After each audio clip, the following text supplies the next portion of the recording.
Okay, we had some technical difficulties, so we're starting the recording now, and we're going to just start again from where we were. So we were talking about where we left off with Tamara, and how Tamara helped give us a vision of what it is that we really want.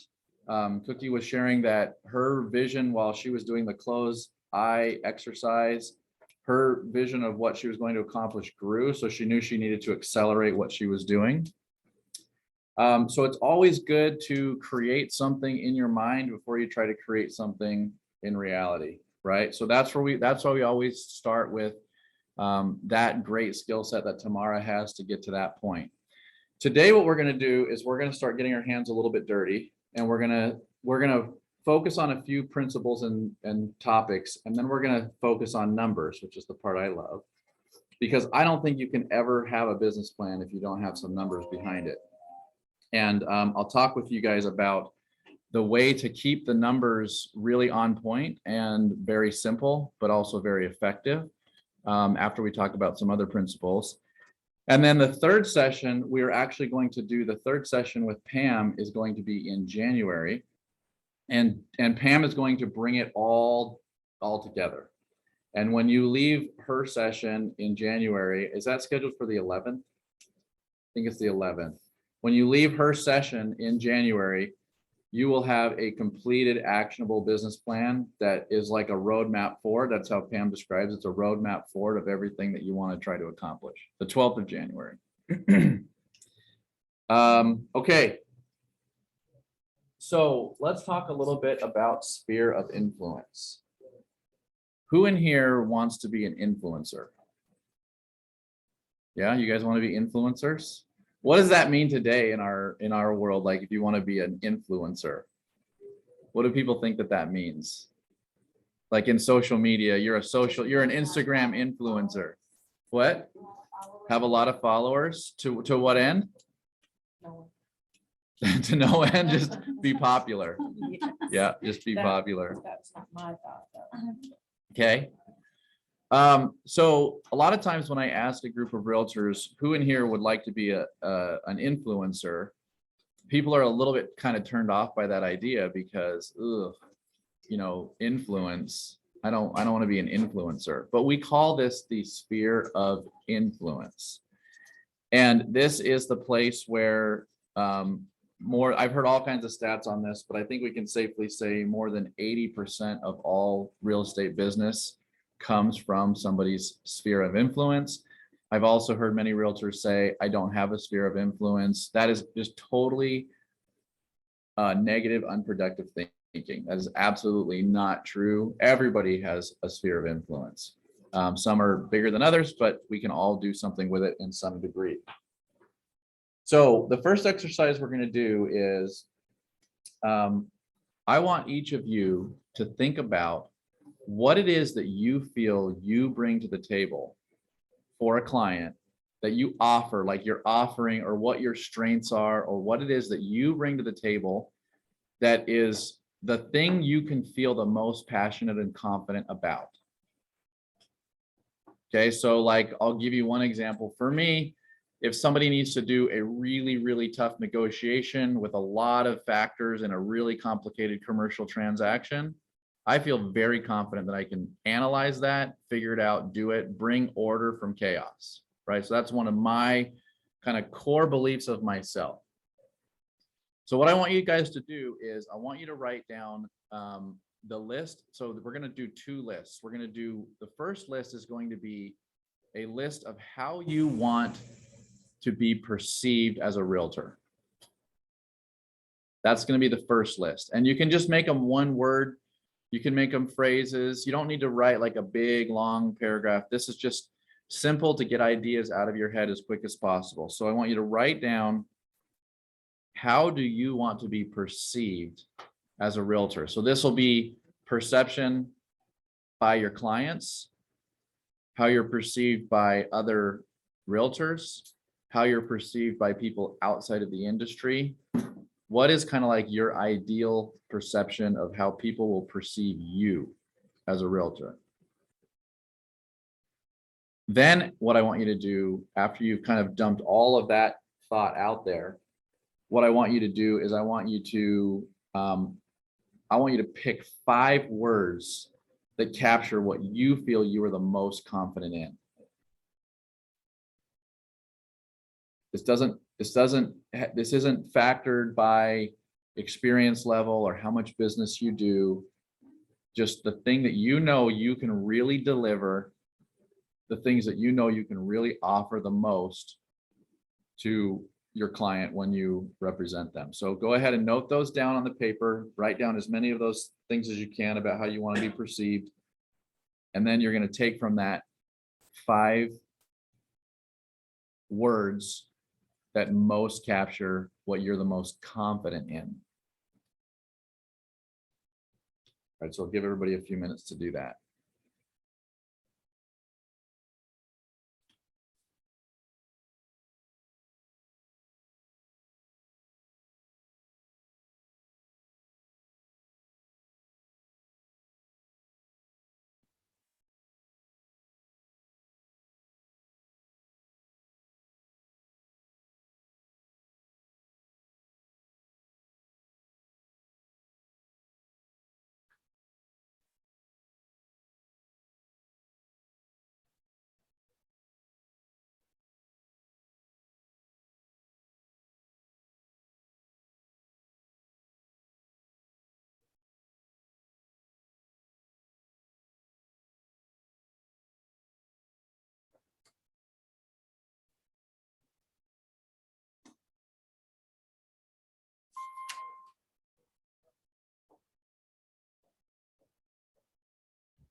There is the wonderful Tamara herself. Did you hear your name get spoken many times?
All right, we're going to take just 2 more minutes and then we'll jump back in.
Okay, does anyone need more time? We're all good here in the office. Anyone online need more time?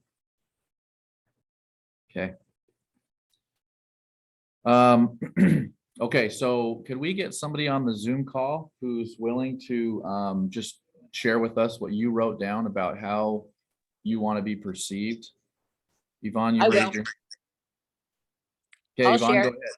Oh. Oh, Katie, go ahead. Okay. I am a customer service driven agent in that I am attentive and listen well to my client to understand their needs and wants. And then from there, I want to be knowledgeable, professional, efficient, honest, and reliable. I want to Okay. be perceived as that. Okay, very good. We'll come back to your 5 words that you wrote down here in just a minute. Yvonne, you also raised your hand. You want to share with us how you want to be perceived? I want to be perceived as smart, knowledgeable, can-do attitude with no limitations and always available. Okay, very good. I'm sure some of you guys have similar things on your list. All right. Katie, let's come back to tell us what your 5 words that kind of share what you feel like you most bring to the table for your client. Knowledge, efficiency, honesty, reliability. Is that 4 or 5? And then attentive is what I did as the part where I feel like a lot of my clients are really happy that I listen to what they ask for, and then that's what we do, rather than they've had experiences where people listen to them but don't really listen and then take them wherever the agent thinks, whatever the agent thinks they want. So I like to be perceived as actually listening to them. So I said attentive. Okay, so to me, it sounds like your key focus of all of those is around that word of attentive. Okay. I think, yeah, attentive, yeah. But then all the rest of it, I want them to think that I'm also knowledgeable and efficient and reliable. So, but yeah, if I listen to them, then hopefully through that, they come to understand the other. So which one of those 5 do you feel like you are the best at, that you bring the most to the table? Denise Klein just walked in. I guess attentive, because I couldn't find another word that was better than that to sum it Okay, up. so you sorry, we got lots of parties going on at the same time. Yeah, so if you were gonna say, like, let's say that your confidence got shaken in your ability to be a realtor, but you were gonna say, well, if nothing else, would it be attentive? Would that be the one you'd focus in on? I don't know, maybe honest would be the one I'm focusing on. Okay. So the reason I'm pressing Katie here now is because I want all of us to be doing this in our own list, right? So what I want you to do is I want you to figure out what is the thing that you know you are the best at, that you know you will deliver the most. Okay, and you're going to identify that for yourself. I think that if you can really identify that thing that you know you have the most confidence in, and we're going to build around that thing that you're the most confident in.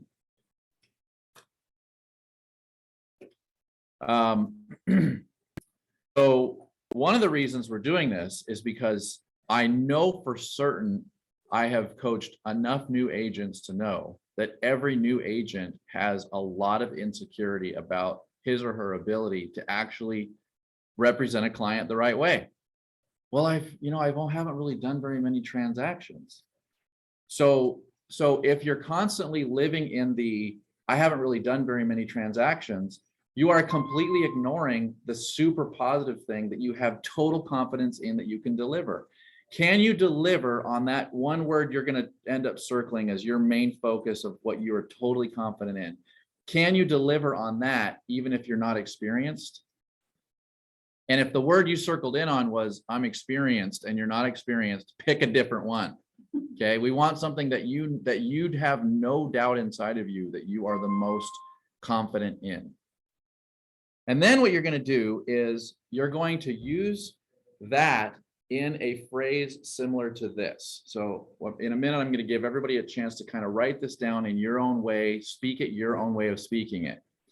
But it's going to be, this is a line that you're going to make as an internal script that you can pull out whenever you need it in the conversation with the client. And this line is going to be something like, in all of the transactions that I have done, what I have learned is. So in all of the transactions that I have done, what I have learned is, or in all of the transactions that I have done, what I have noticed is, in all of the transactions I have done, what clients have told me they've appreciated the most is, or in all of the transactions I've done, what clients have told me meant the most to them. You see where I'm going? Something like that. It's you're gonna, and it doesn't have to be the words in all of the transactions I've done. Maybe if you've done none and you feel like you're being misleading saying that, then you can say, in all of the transactions I have been a part of. Because if you've done nothing else, you've had somebody mentoring you, you've witnessed something in some transactions somewhere. Even if you got your license yesterday, you've been involved in some rental transaction of your own, purchase transaction somewhere you have, right? So you want to be able to say something that is going to give the perception to who you're talking to that you really know what you're talking about. Now, if you do that, connect it to something that you're not the most confident you can actually deliver, it will come off as disingenuous and everybody will smell the rat. But if you connect that to the thing that you are the most confident in, then it will be very genuine and it will deliver a message to the client that you really want to be delivered. So if mine were that I'm attentive, I'm just gonna, Katie, I'm not saying that's your word, but I'm just gonna use that one since that one kind of got thrown out here. I would say something to the effect of, in all of the transactions that I have been a part of, I have noticed that clients appreciate the most in me that I am extremely attentive to their needs. So I can promise you, Cookie, that you will never feel like I'm not there for you when you need me. So you're going to take in all the transactions I've seen, I've noticed that people really appreciate this about a realtor. And this thing is going to be whatever that blank is going to be whatever word it is for you. And what you're going to do is you're going to develop a kind of like a little one-liner script right now. We're going to write it down and you're going to develop it for yourself. Then later you're going to make this a part of your soul. And I'll tell you how you'll do that. But for now, let's take a few minutes for everybody to create this thing that you know you can say at the right time in a conversation with a client that is going to really bring it home. Now, I want to mention one more thing before you actually write it. What is it that makes a client say, you know what, Jatina's, she's my gal. She's going to be my realtor. Ultimately, what is it that makes somebody say that?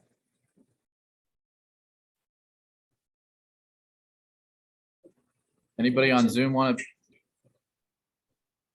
Katie? Trust in the agent, or believing that they are that they can do what needs to be done. I would say a successful transaction, but it could happen even with an unsuccessful transaction. So Yes. It's got to be that they really believe in you, that you've got what it takes to get it done. In my opinion, you hit a bullseye. That in my opinion, that is the very thing that will make somebody choose you.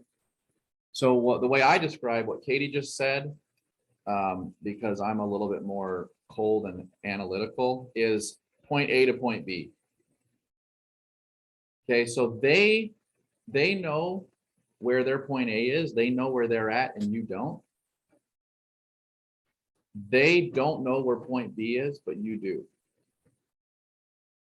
So this isn't what we're going to talk about today, but in the conversation, what you're doing is you're trying to discover as much as you can about their point A, because that's the part you don't know. And then you're going to show them that you can get them to point B. Now, this statement that we're creating is kind of like the punchline. This is when you've set up the conversation to help them see you've discovered what A is, right? This isn't about discovery, but we could talk all about discovery. You've discovered what A is. Now you're showing them that you know what you acknowledge that you know what their point A is, you know where they're at, you know what their needs are, all those kinds of things. And then you're going to give them confidence that you can get them to point B. And the punchline of that, where you're really going to say, where they're really going to go, oh yeah, I know this is the case, is when you say this one liner. In all the transactions I've done, what I've really noticed is this. Okay. All right. So everyone take a few minutes to kind of write out this little one liner for you. Make sure you're writing it in a way that is natural for how you speak. Don't try to just do it the way I've been saying it, but it's more of the message that you're trying to portray than the actual words.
How are we looking? See people still writing here in the office. So we'll take a few more minutes to let people finish this up. It's good that you're thinking this through so that you're not just making it quick and simple.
All right. Anybody need more time? Or are we good to move on from that? Okay, who's willing to share here in the office? Who's willing to share your little one-liner that you wrote down? Well, not, I call it a one-liner, but the one thoughter. All right, Jatina, are you willing to? All right, so come over here where everyone can hear you online. We need to get like another chair right here. Here, you sit in the chair. I'm short enough, so I think I'll be captured in it. Okay. Okay, so mine's a run-on sentence, but I put in all of the transactions I've done, at the end of the day, they have faith in my support and guidance as a solution specialist in all facets of real estate. Okay, so guidance as a solution specialist in all facets of real estate. Okay, I like that. When she said that, did you guys feel like, okay, that's a point A to point B kind of person? Okay, thank you for sharing that. Let's get somebody on Zoom to give us an example.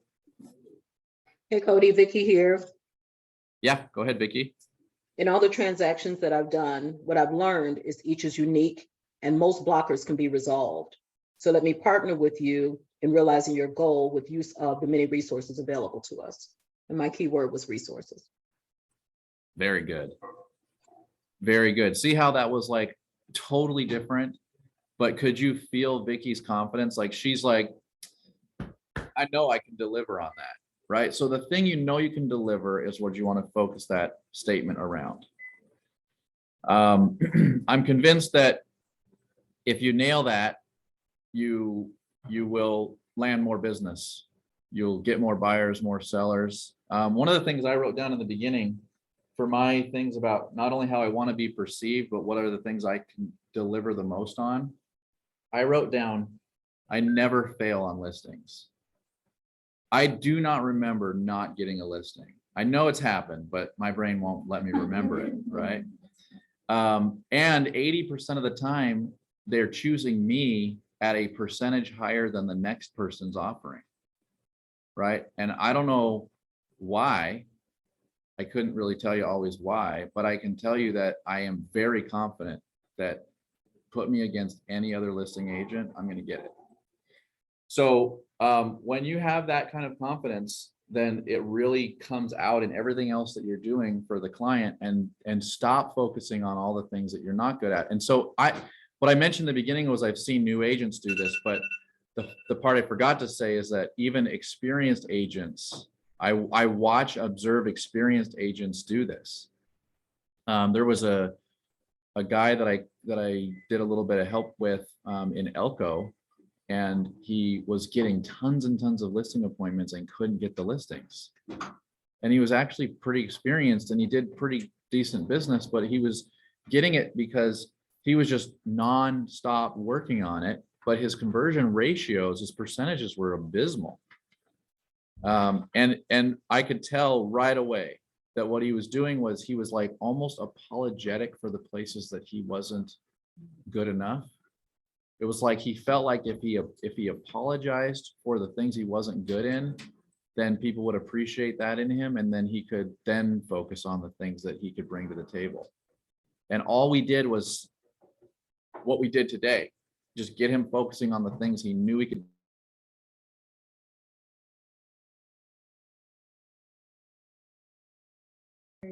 I've been muted the whole time. Okay. Such a good speech too. I'm such a Zoom noob. Hey Cody, you weren't muted the whole time, just the Oh. last sentence. Oh, okay. Yeah, we cool. got the most of it. Somehow I must have pushed the mute button. So anyway, all we did for this guy was change that he wasn't focusing on the places he was inadequate, and got him to really believe inside of him his little one thoughter, and his conversion ratio started increasing like really, really quickly. Because what he was portraying to the client was, I'm going to get you from point A to point B. Now, some other time we should talk about this whole discovery part of it, because most people really suck at that. Even people who are really articulate, even people who are really good at sales, they really suck at the discovery part of it. And that's the discovering what point A is. Because if you really know what point A is, you can use this one thoughter to really get them to point B. but you've got to have that thing that you just believe in the most in yourself, regardless of how much experience that you have.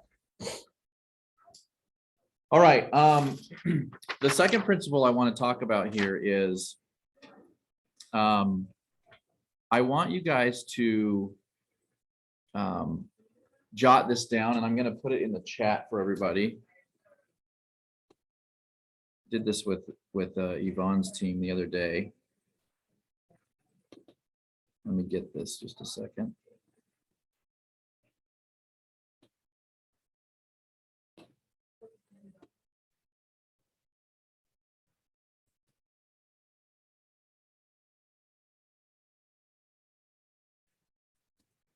Okay. So this is an example of a text that you can send out to your sphere of influence that I have found this kind of an approach to be extremely successful. So I put it in the chat here. I'll just read it here. So we also have the audio of it. Hey, I'm just sitting here thinking about how I can make my real estate career more successful. You came to my mind because you are someone I respect and admire. So I know others view you the same way and value your opinion. Do you know anyone who I would benefit from knowing and they would benefit from knowing me? Who comes to your mind when I first ask you this question, and would you be willing to make an introduction? So this is giving you a reason to go out and touch your sphere of influence. And there's a few things that this text message will do. The first one is that it will get your sphere of influence invested in helping your business grow. When you ask somebody, could you please help me be successful in my business? People genuinely want to help you. Even like if you're in a traditional brokerage, we don't feel this so much in Synergy because we have this like true collaboration. But in addition, in a traditional brokerage, when I was in a different brokerage and I was the #1 producing agent, and I had a little office off to the side, and all these agents would come in constantly and ask me if I would be willing to help them with their business. I don't really care about them that much, but I couldn't say no. Like I wanted to help them with their business, right? So if a competitor realtor feels that way, even like a really successful one who doesn't have a lot of time to be helping people with it, if I felt that way at that time, I'm pretty sure that your sphere, regardless of how much of a raving fan they are of yours, is going to be willing to help you. The more people you engage in this effort, the better. The second thing that it does is it expands your sphere. So now they make this introduction and you can start building this relationship with this person. Now who are they going to introduce you to if you ask them to do this? They're going to introduce you to somebody else that they think can also actually move your business forward.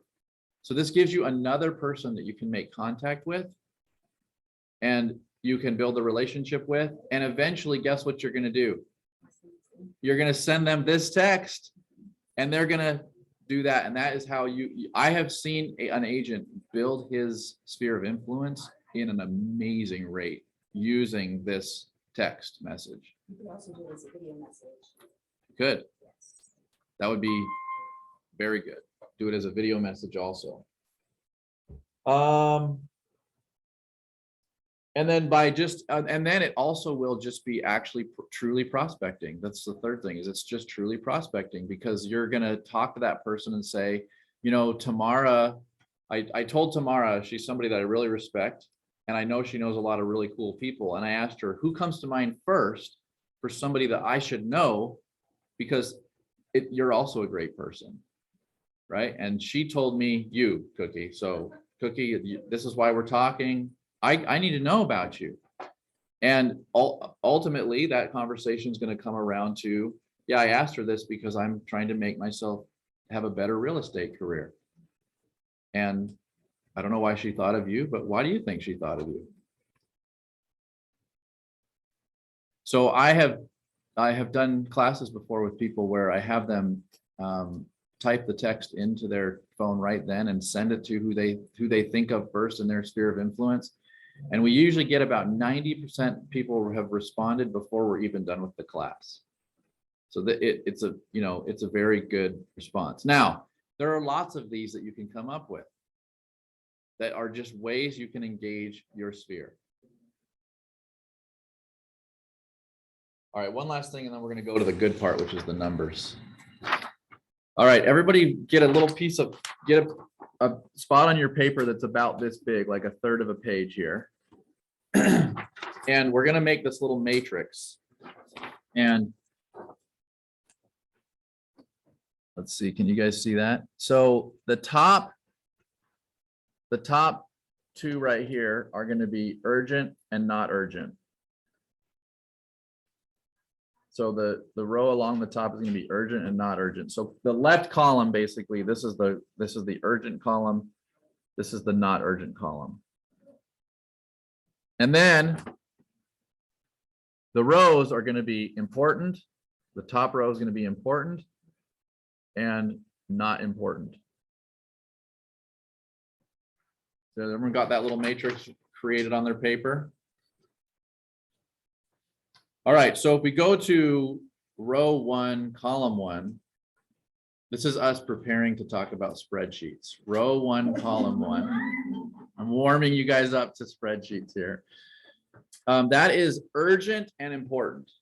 So in that box where those two come together, you're going to write the word do with like lots of exclamation points.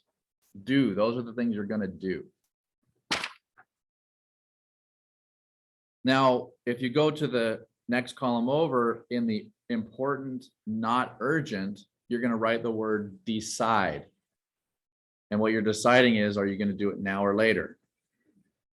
Can you show the Again, paper again? Yeah.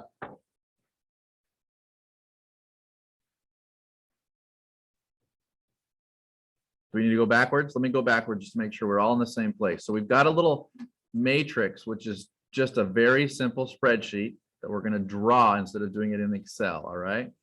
So this column is going to be urgent. It's labeled right here, urgent. That's this column. You know what? Let me do this. Well, I don't have it on my computer, so speaker. Oh, but it's still not going to show me because I'm. You're not a video? Yeah. It will on the recording. Oh, how are you showing it to them? Well, I'm just putting it in my little. Oh, you can pin it. You want me to do it? Yeah. The top three. So in this, yeah, hit those 3 dots and then hit pin. Pin. Mhm. Oh, this is why we love Tamara. She's full of great stuff. Okay. Oh, that's probably also why, because it's not focusing great. There we go. So this first column is urgent. This column is not urgent. Oh, it's showing it backwards. What the heck? Oh, yeah. No, I can see it the right way. Oh, you can't. I'm just seeing it backwards. Yeah, it's perfect. Okay. Okay. And then this row, this top row is important and not important. Bottom row is not important. Everyone see the little matrix? So really what you're after is you're after these 4 squares. And this top square that is urgent, important, you're going to write do. And this square that is not urgent, important, you're going to write decide. Everybody with me? Okay. Yes. Now in the bottom left square, which is the urgent, not important, you're going to write delegate.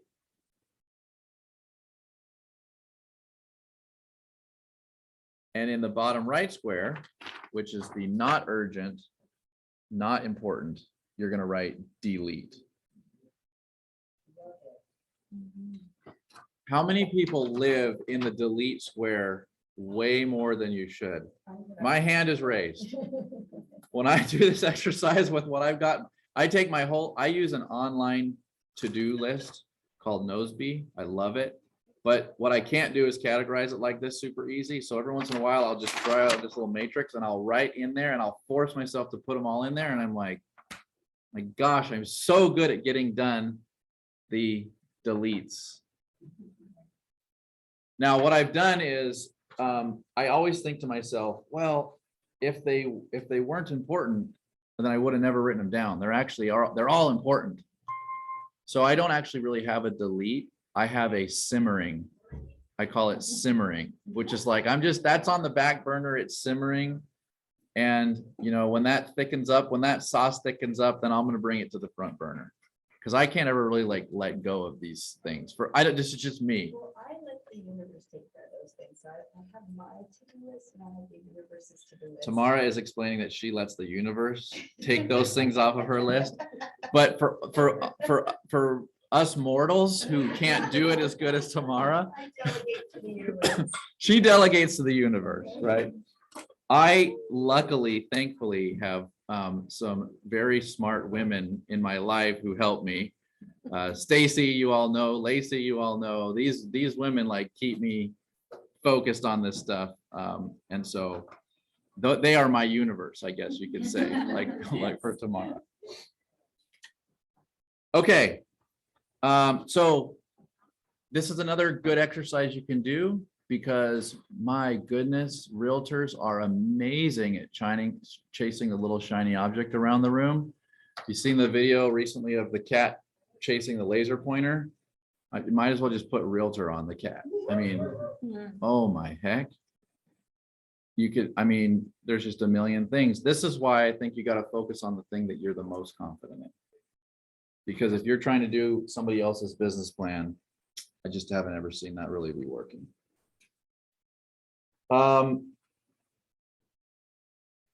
You also need to identify what are going to be income producing activities around your sphere of influence. So for some people, this is making phone calls. For some people, this is doing texts. For some people, this is going out and just being like a social media crazy person, commenting, engaging every which way you can. For some people, it's all of these things. For some people, it's showing up on their doorstep with a plate of cookies. But you got to be doing something. And sometimes you can be building your sphere of influence in a way that you would think is very untraditional, that you wouldn't even really know you could. So I have people to this day email me and text me asking me questions about the value of their home because of open houses I did early in my career where I door knocked the neighborhood the few days before the open house, and I established relationships with people. And from a real estate perspective, I influence them. They are part of my sphere of influence. So when I do these kinds of things, I include them. I build those things. I recently sold a house that was the highest sales price ever in the neighborhood, the Villages in Summerlin, which is a very, very desired neighborhood. There's not very many houses in there. People don't move very often. If one comes up, everybody wants it. Comps were about 1.4, 1.5. We sold it for 1.9. So what did I do? I sent a letter out to the neighborhood and said, you may have noticed this transaction, and this is how come we got it. And I had somebody text me immediately, and I contact her. She said, we're not ready to sell our house, but if we ever are, you are the guy. Like, this letter was awesome. It was so professional. And I actually thought I was a little edgy, but she thought it was right down the middle of the lane. Because I was pretty bold in some of the comments that I made in the letter about the ability to sell these houses. But I just stay in touch with her now. And now she asks me little questions here and there about different things in Las Vegas and real estate. And so she's come into my sphere of influence in my mind from a real estate perspective. So if you can take activities that are income producing activities and do them around other things that give you an excuse to be doing it, they tend to be more successful. If you go cold knock a neighborhood, just saying, hey, I'm Cody the realtor and I'm here to help you whenever you need, like, you're going to knock a lot of doors, and it can happen. Right. And I know what it's like to knock doors. I was a missionary for 2 years and they got a lot of doors slammed. Okay. Actually, it was in Brazil. So they just didn't come to the door is what they would do. But if you are doing it in connection with an open house, or you have a reason that you're going to talk to them at their house, then obviously that's a lot better. So I'm just giving you guys a bunch of thoughts to think about for you to create your own income producing activities. And the reason I am is because the spreadsheet that we're about to go into what we're doing is we're going to reverse engineer the income you want to make by figuring out, by using percentages, how many contacts you have to make in order to deliver for yourself that many transactions that derive that much income. So we have to reverse engineer that. Now, when I was at Ford Motor Company, right out of my undergrad, I got hired by Ford Motor Company, and they hired me as a finance person. And so I basically was doing spreadsheets all day. And it's really where I learned how to do spreadsheets. I didn't really have a great skill set before that. But we darn near built those cars using spreadsheets. And the analysis we did was really, really intense analysis. But I'll never forget my first job as an analyst. As a finance employee at Ford, what you're really doing is you're a forecaster. They call you a forecaster. And my first job, my first day on the job, I sat down to get trained by the guy who I was replacing in that desk. And he said, the only thing we know about a forecast is that it will be wrong. So I'm telling you this because everybody gets so concerned about making sure that it's right, that, oh, I want to, oh, how do I, they slave over these numbers and percentages. Don't focus on that so much, because the only thing you know about, and we're not doing a business plan with the spreadsheet, we're doing a forecast.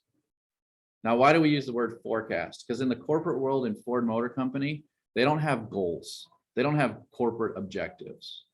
They have forecasts. And isn't that very consistent with this concept of prophesying, right?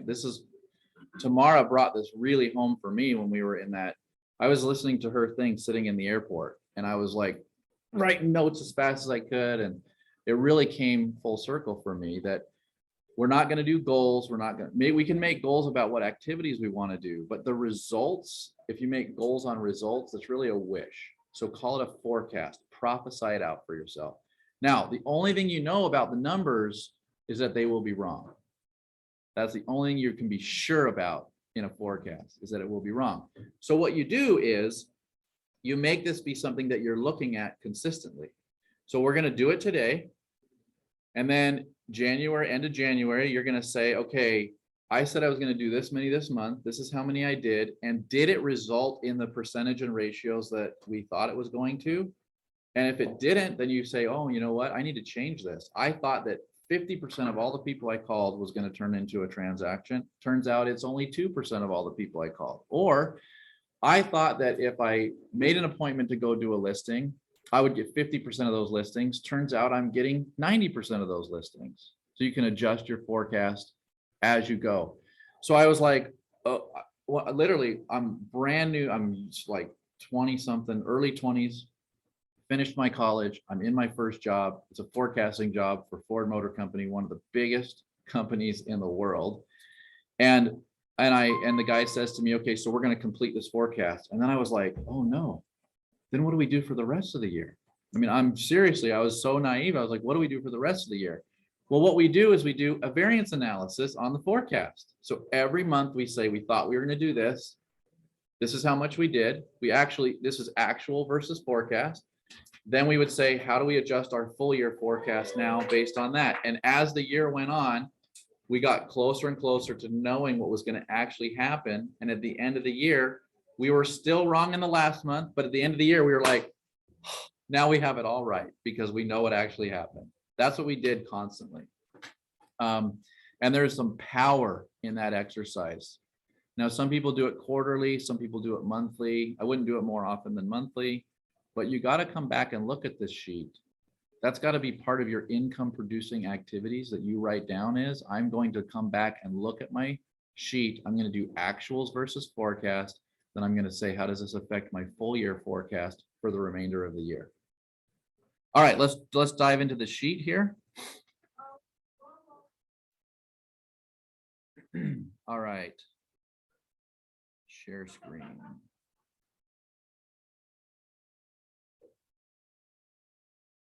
All right, is everybody seeing this? I'm gonna make this smaller. There we go. Yep. Okay, thanks. Can you guys see it okay here in the office? Okay, so this is what I'm calling an income plan, reverse engineering the context needed. Now I want everybody to, we're gonna do this now, actually right now in real time. So I want everybody to have a copy of this. And Lacey, how did you tell me I was gonna do this? I'm gonna put a link.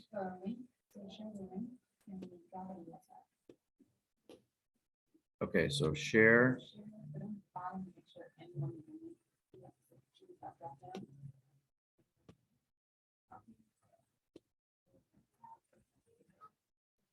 Okay, so I have to get to WhatsApp.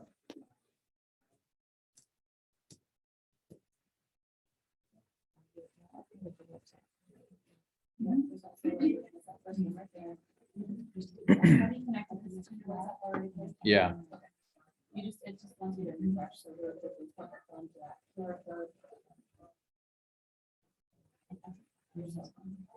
I know, I gotta move this.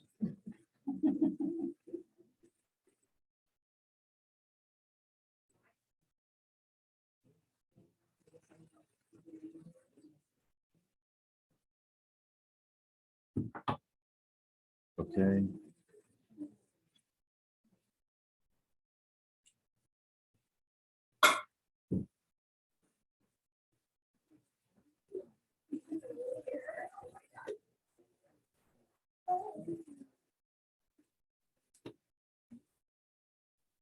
Okay, so I just put that in the Synergy WhatsApp, so everybody should have it. I'm gonna also put it in the notes here, the chat of the Zoom call. So that is a link to this sheet. Now, probably should have told everybody beforehand to have a laptop here. Some of you I don't think do, so we'll do this together here. And for the people who are on a laptop or something and can get to their WhatsApp or the chat here, you can actually do this as we go in your own, for yourself. Yes, Steve. This appears that it went right to the Google Docs. So if we make changes in this, it's gonna change in your. Yeah, you need to download a copy so that you're not changing mine. So once you open it, the very first thing you're gonna do is the file. Make a copy. So you're gonna go to File and then Make a Copy. It's gonna drop into your Google. Yeah, save it to your own drive. See right here, Steve? File.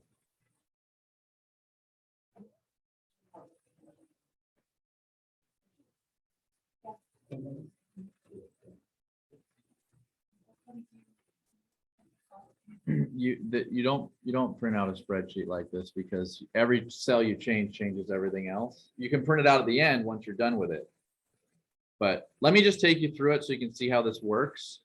And then you guys can either do it as we go for yourself, or you can do it for yourself afterwards using the recording of this session. Okay, so I'm just going to put in here for the period of 2023. I have an income target, let's say, of $150,000 GCI, gross commission income. Okay, and I am going to use, let's just put in 425,000. So any cell right here that has this orange shading is a cell you change. That's where you put in your assumptions. But any cell that is, did we lose the audio? There we go. Any cell that doesn't have the white shading, like this one right here where it says GCI, this is formula driven. So you don't change that cell. It's driven by a formula based on the orange cells. I did not lock it. Okay, but you're focusing on the ones that have the orange shading. All right, so average commission percentage, I'm using 2.75%. Now, I've never done a transaction where I earned a commission of 2.75%, but long run historical average, because when you represent a buyer, oftentimes it's 2.5%. And when you represent a seller, oftentimes it's 3 or 3.5%. Then average maybe around 2 and 0.75%. My average is higher than this because of the 7% listing, but I'll just use this one for now. All right. Okay, so you can see that if an average commission of 2.75% commission on a $425,000 purchase price, that means that the GCI for that transaction, on average, every transaction will deliver you $11,688. Now, I will make the commitment to write a more robust spreadsheet that will actually give you your 80-20 split until you cap, and then it will give you 100%. But for now, we're just going to assume that on every transaction, this is being conservative, and we can, you know, it'll be better than this because you'll eventually cap, and then more of your commission will be going to you. But we're going to use an 80% commission split. So the average ending up commission right here in D15 will be $93.50. Okay. So what this is saying is, given the fact that our income goal we stated was 150,000, and given the fact that we've calculated that it's a 93.50 average commission, we need, on average, we will need 16 average size transactions in order to accomplish that. Everyone following me so far? Any questions online? We good? Okay. I don't want to go too slow and make you guys be bored, but every time I've done a spreadsheet, everybody always says, slow down. So I'm going to go slow. Okay, so now what we're going to do is we're going to calculate the number of listings you're going to need to go towards this goal. So this first line is, what percentage of your income will be from listings?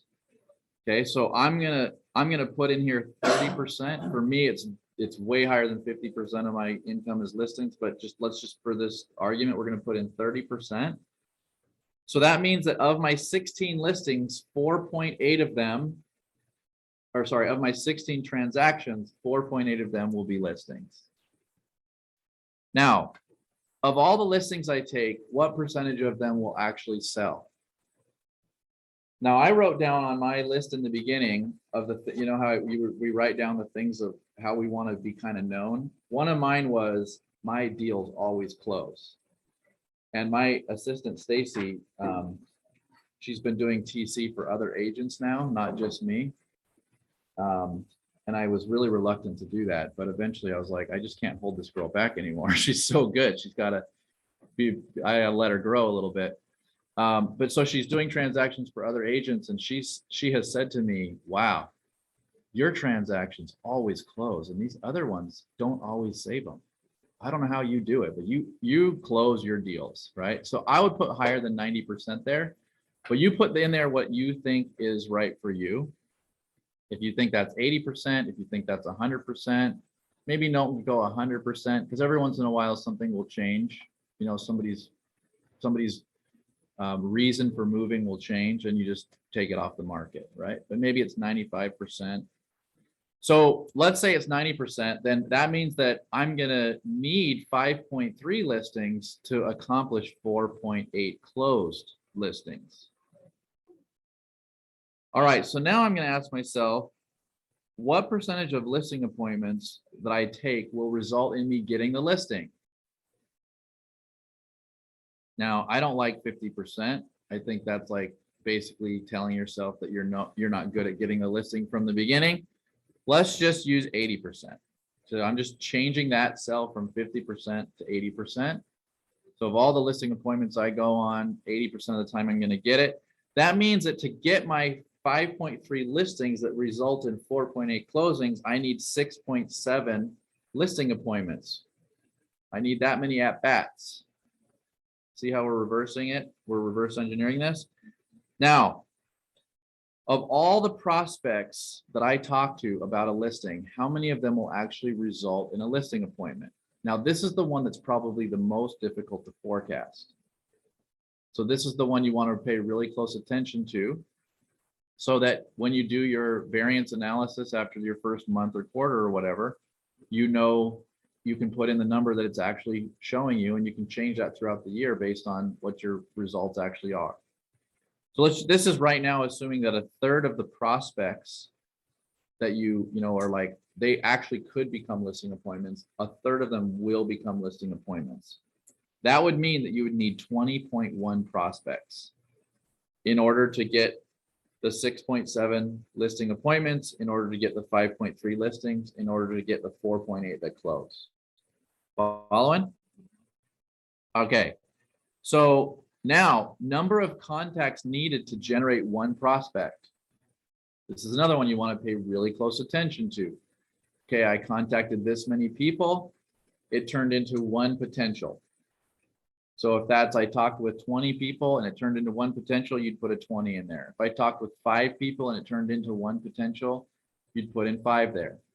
Now, I will tell you, having done this with a lot of agents, people are shocked at how low that number is. When you really do this with purpose, with real intent surrounding the confidence that you have in that one thing, it is amazing how few people you actually have to make contact with to actually get these prospects. Now, prospects aren't appointments. Prospects are, that's a real possibility of actually going and making the appointment and meeting with them. Okay, so let's put in there 10 for now. That means that you need to make 200.7 contacts in order to generate 20 prospects, in order to generate 6.7 listing appointments, in order to get 5.3 listings, in order to close 4.8 listings. Now, I know there's no such thing as 0.8 listings, but this is the beauty of numbers, right? This is just telling us what we're shooting for. So I'm going to make 201 contacts in order to generate those listings that I need in my business plan. All right, now this step 4 is the same exact analysis for buyers. So if I said above here, let me go back up here. I chose up here that 30% of my income was going to come from my listings. That means by definition that 70% is going to come from representing buyers. So that means that I need 11 buyer transactions throughout the year to accomplish my income goal. 50% of qualified buyers end up closing. I'm going to change that one to 80 as well. Now this is, you're going to put in here whatever you think that it is for you, but pretty much everybody I start representing as a buyer eventually buys a house within the calendar year. So I'm going to put 80. That means I need 14 qualified buyers because that's going to turn into 11 that close. Percentage of buyer prospects that result in a buyer appointment. Now, before I had a third here, I just put in 20% just as a placeholder, but let's say that you're really good at this. When there's a real prospect, more often than not, you get the appointment. So 60% of the prospects will turn into an appointment. That means that you need 23 prospects in order to turn into these 14 qualified buyers, which will turn into these 11 transactions you need to close. So let's say that I can generate a prospect by contacting 10 people. Let's say that here it needs to be 15 people to get a buyer contact. That takes the contacts needed throughout the year. This is, we're talking about an entire year, to 351 contacts required to accomplish that. So I need to contact 201. I need to make 201 contacts that will result in listings, and I need to make 351 contacts that will result in buyers. Okay. Now, this right here is just a summary that tells us kind of what we're looking at. So this says I need 552 contacts made during the year. I'm saying how many contacts are needed per working week. I put in 50 of the 52 weeks. So 2 of the weeks are just going to be absolutely wasted. Not wasted. It's going to be vacations or something else like that, right? Now, if you say, you know what, I want to take off the week of Thanksgiving. I want to take off the week of Christmas. I want to take off a week in the summer to do this, and I want to take off spring break. That's going to be 4 off. You're going to put in 48 instead of 52, or instead of 50, right? And right here is where that is. Right here, this little 50. That's how many weeks we're assuming, working weeks. Now, total contacts needed per working day. I'm taking that number of working weeks and dividing it by 5 working days within the week. And realtors always laugh because realtors have 7 working days, but let's just say you're going to do this 5 days. Look at what you need to do per day. 2. Now, if you can't commit to make 2 contacts in every working day, I would just say you should pick a different job, because contact is how you earn business here. Talk to any top producer, it's by making these contacts. Now, you're going to go through and put in your own percentages. Let's say you do this for a month and you realize, wow, I got to contact way more people than that to get that many prospects. Put in the number. Now you know what target you're shooting at. Now, the thing I've learned from Tamara is that when you do this kind of a forecast and you say, oh, I'm seeing that I was wrong, like I thought I was going to be wrong. Let me put in the right number here. When you put in the right number there and you see what the new thing is you have to accomplish, just by knowing what that is and believing that you're going to do it and it's going to result in the right thing, it happens. Okay, it's an amazing thing just by doing that constantly, and you build a muscle in refining how you take these actuals versus forecast and make that, you take these numbers and you make it be like part of your soul. Now, for me, making numbers part of my soul is supernatural. For other people, you have to kind of force feed it until all the cells accumulate in your body. Okay, but the more that you do this now, is there anybody who has any questions about how the spreadsheet works or didn't follow the logic of it or think you couldn't do it later by yourself? Any questions from anybody? It went at the right pace? And we'll just add as far as like just allowing for expansion, this or more. Yes. So, it's okay for you to do more listings, it's okay for you to have more buyers, it's okay for you to have more economic impact. Yeah. So Tamara is saying, don't make this be like the top end of it. It's this or more that will occur. That's what you want to be putting out there. It's this or more that will occur. And it's interesting because I did this once with somebody on my team, and we did it all, and he realized that he needed to make 5 contacts per working day. And he ended up making like way more than that, and his percentages were way better than he thought they were going to be. And he like tripled his production in the first year that he did it. And, you know, he was thinking, oh my gosh, spreadsheets are amazing, all this kind of thing. It wasn't anything to do with the spreadsheet. It was that he had every day in his mind, it was right there in front of him. He knew, if I just do this, it's going to do this. And then as he changed it throughout the year, he realized, oh my goodness, these 5 are doing way more than I thought they were going to do. And he just became like addicted. It gets exciting to track it, you know, Yeah. Yeah. So you want to keep track of it somewhere else. I would suggest a spreadsheet, but keep track of it. This is who I contacted.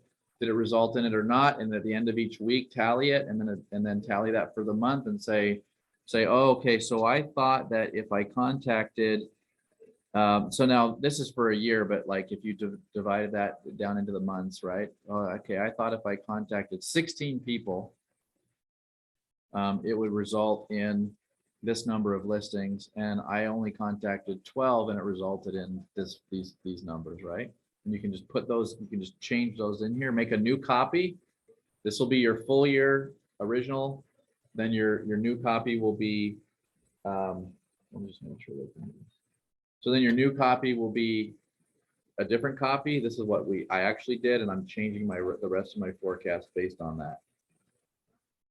Now, the other thing is, don't freak out because income is not linear. Income earning is not linear. I mean, I've had months where it's like nothing, 150,000, nothing, 80,000. Sometimes that's how my year goes. Sometimes it's pretty linear, but let these things happen for you in your life and they will. I saw a hand. Right here. Steve. I was gonna say that this is a very strictly real estate. Any real estate office, any real estate agent can identify with this, but this doesn't take in the EXP component. which is, there's a lot of ancillary income, i.e. mentor income, Yep. agent attraction. I've started to develop I did this and did a spreadsheet where I'm adding in that ancillary income as well, particularly with agent attraction. Yeah. So what Steve was saying, for those of you on Zoom, if you couldn't hear it, is that with EXP, there's other forms of income. There's agent attraction income, and then there's also just putting money away for towards your retirement in the form of stock, which is also a really great thing that we have. And you can eventually become a mentor, and you get compensated for mentoring other agents to their success. So this is an example of just the production side of things only, and you can see that it's very, very simple. The business plan I do for myself on this stuff has a lot more other stuff in it, because this is the world I live in the most. But I really think that you want to stay in the simple. You want to stay in things like this and just focus on the activities, not on the analysis of it. Track it and it will improve. Anything you track will improve. It's like a law. Anything you track will improve. All right, let me see if I got anything else here. You all know from the first session who to contact. Your online strategy or offline strategy can be passion. If you join the meetup group, or classes, or Yeah, make sure you bring this back to what you determined, what you saw in your first business planning session. All right. Any questions from anybody on Zoom?